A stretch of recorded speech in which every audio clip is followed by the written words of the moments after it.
Bab 861. Tracy mengangkat pandangannya dan melihat ada seekor burung beo yang sedang mengepakkan sayap dan terbang dari arah belakang mobil. Kepala mungilnya sibuk melihat ke sana kemari. Burung itu terlihat bodoh, juga sangat lemah. Sama sekali tidak bisa dibandingkan dengan elangnya yang garang itu. Namun, entah kenapa Tracy merasakan perasaan familiar yang tak bisa dijelaskan terhadap burung itu. "Kenapa ada burung beo di sini?" ujar Paula bingung. "Hanya ada 2 villa di Bukit Haruna. Apakah saat di rumah sakit waktu itu juga ada burung ini?" Naomi langsung mengenalinya. Itu binatang peliharaan ketiga anak keluarga Wollens. Ekspresi Tracy langsung berubah drastis.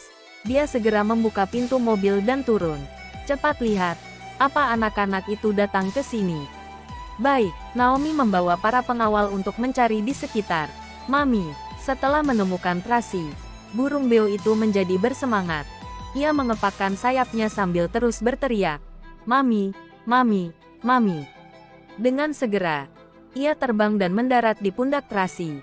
Ia menggesekkan kepala mungilnya yang berbulu di pipi Tracy dengan akrab, sambil terus berbicara dengan suara rendah, "Mami, rindu."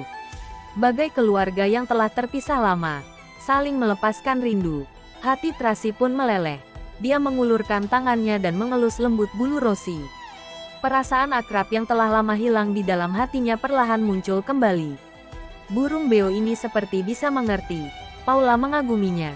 Di saat yang sama, Carlos sedang berlari sekuat tenaga ke arah sana. Saat berlari, sistem pengawas yang ada di tangannya mengeluarkan suara Rosie. "Mami, Mami." Dia segera menghentikan langkahnya, lalu membuka sistem pengawas untuk memeriksa dengan napas tersengal.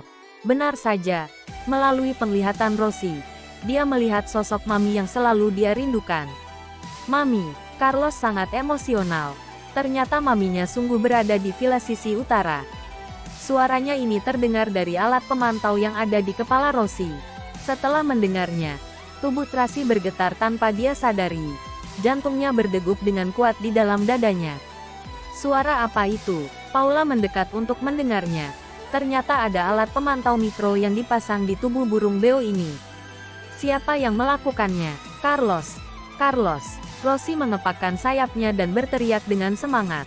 Tracy sangat emosional. Suara anak itu membangkitkan kasih sayang seorang ibu yang terpendam di dalam hatinya. Itu adalah naluri yang mengalir di dalam darahnya, yang muncul dari lubuk hati terdalamnya. Tuan muda kecil yang menerobos masuk waktu itu. Naomi langsung mengerti.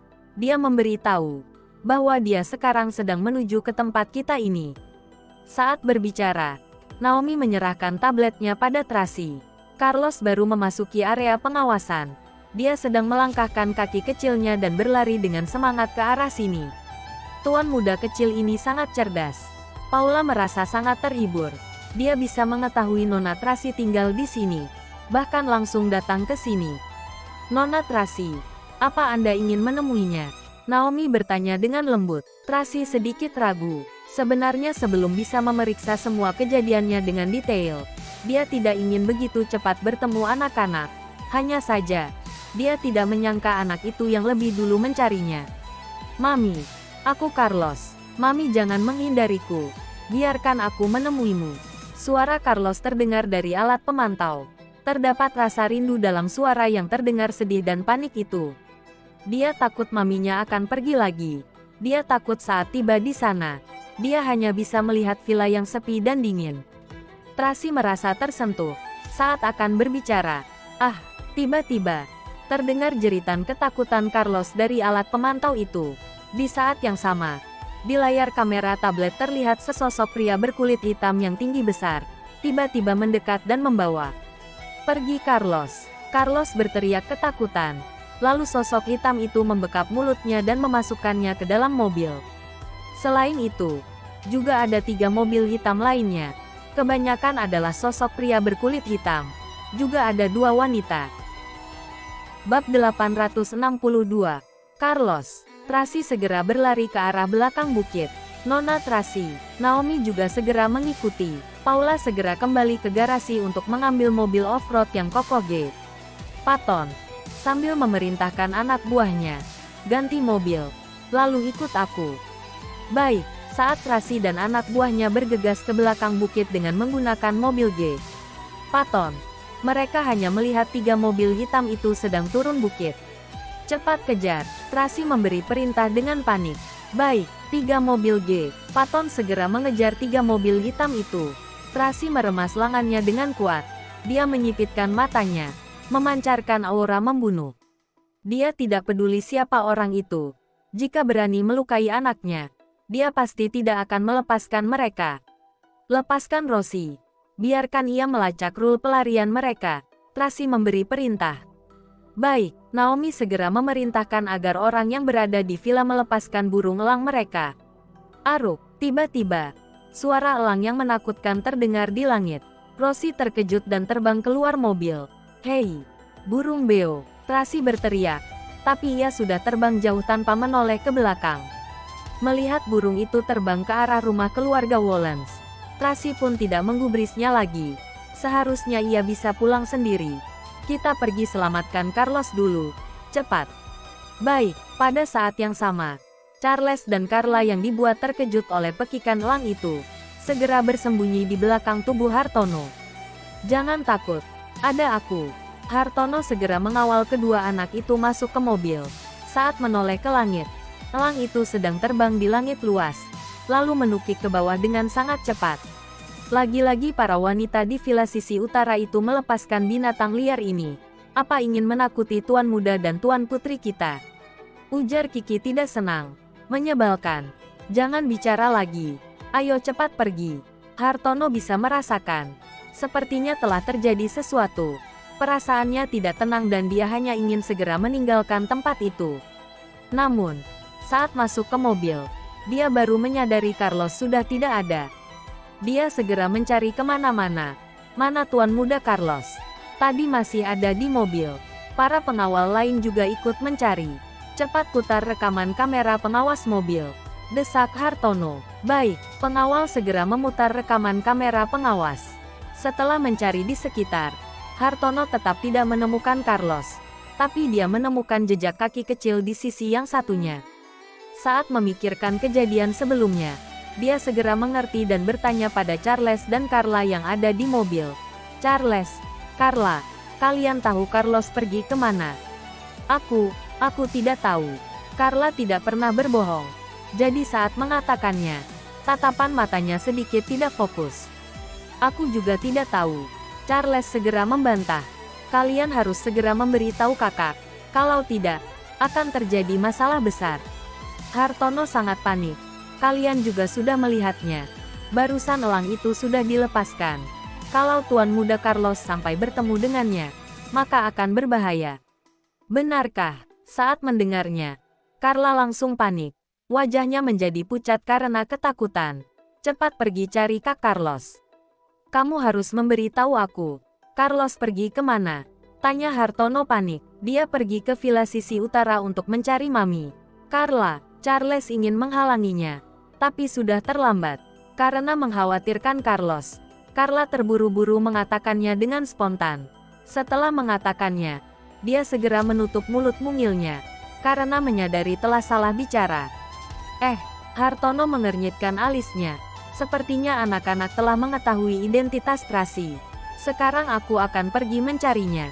Hartono kembali tersadar dan memperingatkan Kiki. Kalian bawa Charles dan Carla kembali dulu. Aku akan mencari Carlos ke villa sisi utara. Tidak, Charles tiba-tiba melihat jam tangannya dan berseru. Kak Carlos tidak ada di villa sisi utara. Dia sedang turun menuju area bawah bukit dengan sangat cepat. Biar kulihat. Hartono memeriksa jam tangan Charles. Carlos memasang alat pendeteksi lokasi terhubung di jam tanganmu. Dia memang sedang turun ke bawah bukit. Kalau melihat kecepatan seperti ini, dia seharusnya berada di dalam mobil. Hartono segera memberi perintah. Kiki, kamu antar mereka pulang. Aku akan pergi mencari Carlos. Bab 863. Tidak, kami juga ingin pergi mencari Kak Carlos. Ujar Charles emosional. Ajak kami pergi bersama. Jangan bercanda. Sebelum Hartono selesai berbicara, dari tempat yang tidak jauh, tampak sesosok yang berwarna hijau sedang terbang mendekat. Itu Rosie, teriak Carla histeris. Charles segera membuka jendela dan mengulurkan tangannya. Rosie pun terbang mendekat dan bertengger di tangannya. Lalu mengepakkan sayapnya dengan emosional sambil berteriak, "Carlos, Carlos, tolong, orang jahat, orang jahat." "Apa maksudnya?" Hartono segera bertanya. "Kak Carlos diculik orang jahat." Carla segera menyadarinya dan mendesak dengan panik. "Cepat, cepat pergi tolong Kak Carlos." "Apa Nona Tracy?" ujar Hartono dengan suara rendah sambil mengerutkan alisnya.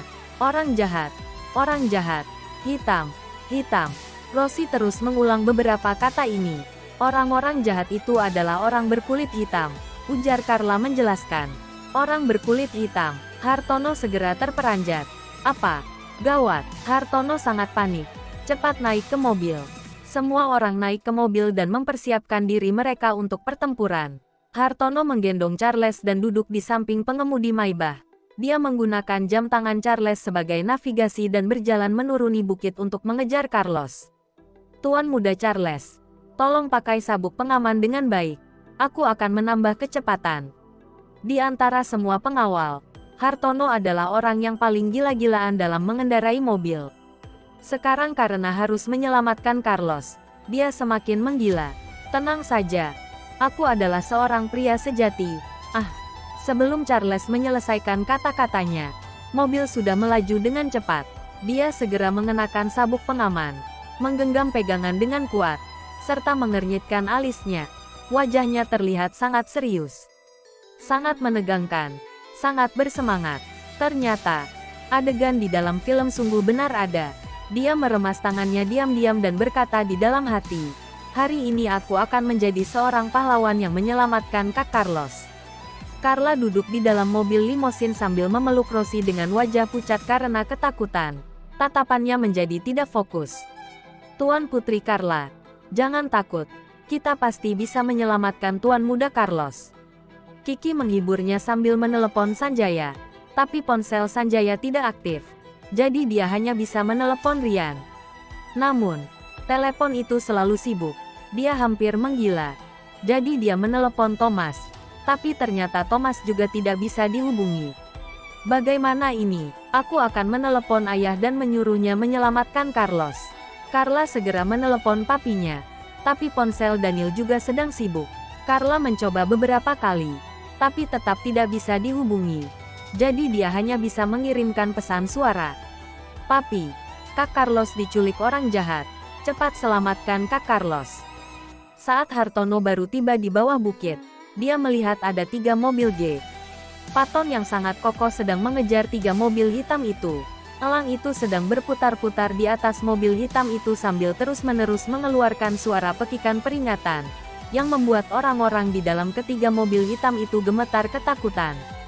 "Wah, mobil G, Paton edisi khusus ini milik siapa?" ujar salah satu pengawal, melihat kemampuan menyetirnya. "Seharusnya milik segerombolan wanita itu." Hartono telah beberapa kali berduel dengan Paula, jadi ia memahami kehebatan mengemudi Paula. Dia suka mengejar dari belakang, lalu menabrak bagian belakang mobil lawannya. Begitu berani dan tidak mau kalah. Setiap kali selalu membuat Hartono kesal.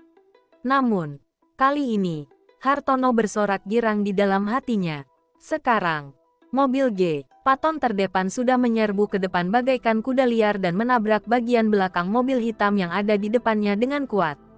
Terdengar bunyi brak yang keras. Mobil itu terhempas akibat ditabrak, lalu melaju ke depan dengan oleng. Namun, ia masih menghalangi jalan mobil G, Paton itu dan tidak membiarkannya mengejar 2 mobil di depan. Pengemudi mobil G, Paton itu tentu saja marah. Mereka menginjak gas semakin dalam, lalu menabrak dengan kuat. Brak, brak, brak, mobil hitam itu hampir kehilangan arah, karena ditabrak hingga menabrak pembatas jalan, lalu terhempas ke samping jalan setelah terbalik beberapa kali. Mobil G, Paton terus mengejar. Mobil hitam kedua masih berusaha menghalanginya. Ia memotong dari sisi samping dan mengejar mobil hitam yang berada di paling depan itu. Bab 864. Kemampuan mengemudi yang sangat keren. Para pengawal sangat antusias. "Kak Hartono, menurutku kemampuan sopir itu lebih hebat darimu." "Diam." Hartono menegur dengan marah dan mempercepat kecepatan mobilnya. Saat ini, mobil G. Paton itu menikung dengan cepat bagai anak panah, lalu berhenti di tengah jalan dan memaksa mobil hitam itu untuk berhenti. Hartono menghentikan mobilnya tidak jauh dari sana. Dia berencana mengamati situasi terlebih dahulu. Pintu mobil terbuka. Tracy yang mengenakan pakaian hitam keluar sambil membawa sebuah pistol. Dia terlihat sangat dingin dan mendominasi. Tatapan matanya juga sangat tajam. Di belakangnya, ada 7 orang pengawal wanita yang berbaris sambil mengarahkan pistol ke mobil musuh. Paula duduk di dalam mobil sambil memegang kemudi dengan erat. Kalau mereka berani melakukan sesuatu, mobil G. Paton ini akan segera mengantarkan mereka ke alam baka. Mobil G. Paton sangat besar dan mengerikan, bagai seekor binatang buas yang sedang mengawasi 3 mobil hitam yang berada di hadapannya. Saat ini, seperti kendaraannya, Tracy juga menunjuk sekelompok orang itu dengan aura yang menakutkan. Turun. Di dalam mobil, Sarah sedang tertegun menatap Tracy dengan ketakutan. Dia, orang hitam yang mengemudi, membelalakan matanya dan menatap Tracy dengan tidak percaya. Dia belum mati. Awasi anak ini, ujar Sarah memperingatkan anak buah wanita lainnya, lalu membuka pintu dan turun dari mobil. Pengawal pria berkulit hitam lainnya juga ikut turun dari mobil. Ada 9 orang. Jika ditambah Sarah, jumlahnya 10 orang. Mereka lebih banyak daripada jumlah pihak Tracy. Ini yang membuat mereka tidak takut. Tracy menyipitkan matanya dan menatap dingin ke arah wanita itu. Wanita itu terlihat familiar, seperti pernah bertemu di suatu tempat. Juga beberapa orang hitam itu membuatnya merasakan perasaan marah dan benci yang tak bisa dijelaskan. Benar-benar dia, ujar pria berkulit hitam dan bertubuh tinggi besar itu. Dia sudah terkena racun kita, dan ternyata masih bisa bertahan hidup. Sekarang dia bermarga Mor, ujar Sarah dengan suara kecil. Bukankah dia lupa ingatan? Kenapa masih datang menolong putranya? Ternyata kalian yang meracuniku. Tracy mendengar pembicaraan mereka. Dia menyipitkan matanya dengan dingin, lalu mendekati mereka perlahan-lahan. Kebetulan, hari ini kita bisa langsung melunasi utang lama dan baru bersamaan. Kamu, Sarah terkejut. Di dalam mobil, Carlos yang melihat Tracy secara langsung, segera menutupi mulutnya dengan tangannya dan berteriak emosional, "Mami!" Tracy menoleh dan melihat Carlos yang sedang ditahan oleh pengawal di dalam mobil. Dia merasa ada sesuatu yang memukul jantungnya dengan kuat. Tatapan matanya menjadi tajam dan aura membunuhnya semakin berkobar. Berani menyentuh anakku. Sudah bosan hidup. Dengan sebuah perintah dari Tracy, elang yang berputar di langit segera menukik tajam dan menyerang musuh dengan kejam. Sarah segera mengangkat pistol dan membidik elang itu. Namun, dengan cepat, Tracy sudah menembaknya. Sebuah peluru perak melesat dengan cepat dan mengenai lengan Sarah. Seketika, darah menyembur kemana-mana. Sarah menjerit, lalu mundur terhuyung-huyung beberapa langkah dan berteriak marah, "Serang!"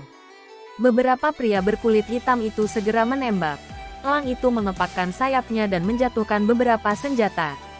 Pada saat yang sama, Naomi bergegas mendekat dan berkelahi dengan orang-orang hitam itu. Di tempat yang tidak jauh, para pengawal keluarga Wollens menjadi bersemangat saat melihat adegan ini. "Kak Hartono, apa kita tidak membantu? Jangan bertindak dulu. Lindungi Tuan Muda dan Tuan Putri dulu." Hartono mengernyitkan keningnya. "Kalian jaga Charles dan Carla dengan baik. Aku akan menyelamatkan Carlos."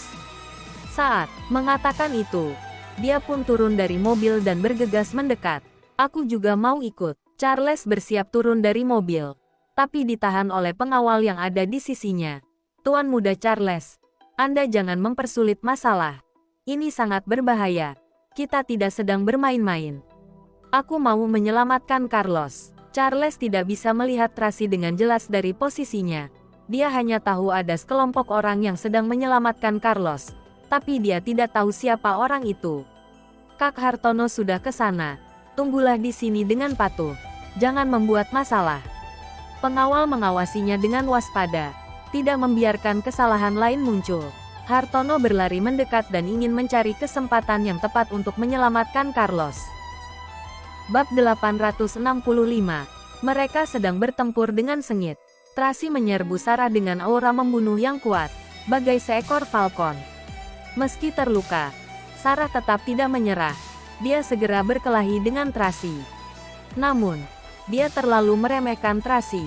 Setelah bertempur beberapa gerakan, Tracy mengarahkan tendangan berputar yang membuat Sarah terhempas beberapa meter dan terjatuh di tanah. Dia memegang perutnya sambil berguling di tanah. Seorang pria berkulit hitam bersiap menyerang Tracy. Elang pun segera mendekat untuk menyerang dan menggigit wajah orang itu. Pria berkulit hitam itu berteriak histeris karena kesakitan. Sarah memanfaatkan kesempatan ini untuk bangkit dari tanah, lalu mengambil pistol dan membidik Tracy. "Mami, hati-hati!" Carlos berteriak histeris. Tracy dengan sigap menyerbu dan mencekik leher Sarah dengan kuat dan menekan Sarah ke kap depan mobil. Karena tenaganya sangat kuat, pistol yang ada di tangan kiri Sarah pun jatuh ke tanah dan ada darah segar yang mengalir dari bibirnya. "Tutup matamu," ujar Tracy memberi perintah pada Carlos. Carlos segera menutup matanya, tidak berani melihat. Saat ini, Carlos merasa sangat terkejut. Dia tidak pernah membayangkan, setelah 2 tahun tidak bertemu, maminya yang dulu polos dan lemah, kini telah berubah menjadi begitu hebat. "Katakan, siapa yang menyerangku di Thailand waktu itu?" Tracy mencekik leher Sarah dan bertanya dengan garang. "Katakan sejujurnya, aku bisa membiarkanmu tetap hidup." Mata Sarah terbelalak, mulutnya menganga, tapi satu kata pun tidak ia ucapkan. Sedangkan pada saat ini, orang-orang yang ada di belakangnya telah berhasil dikalahkan oleh Naomi. Beberapa pria berkulit hitam itu sudah tidak sadarkan diri. 2 orang di antara mereka yang terlihat lebih hebat juga sudah dikalahkan dan dimasukkan ke dalam mobil, ingin membuat kedua orang itu mengaku dengan penyiksaan.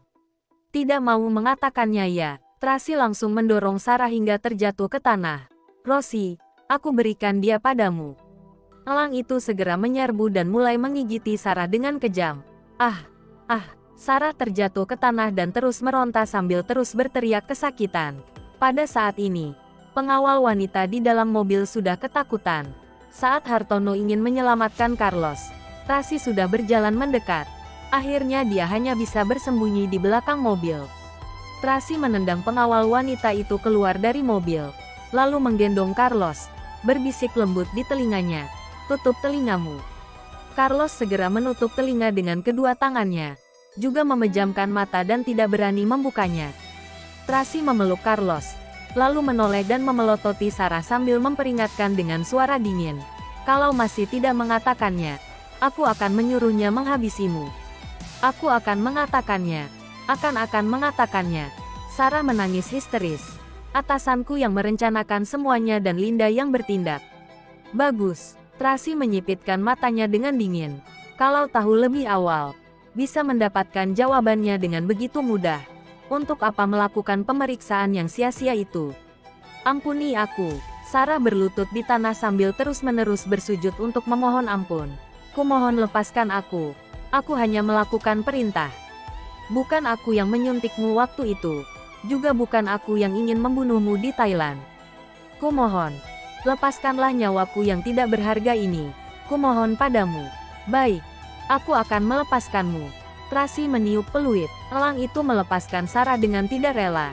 Ia mengepakkan sayapnya dan terbang ke belakang tubuh Tracy dan mendarat di atas kepalanya, bagai dewa penjaga dari kegelapan. Elang itu menatap tajam ke arah musuh. Siapa saja yang melukai Tracy, maka ia pasti akan mencabik-cabik orang itu.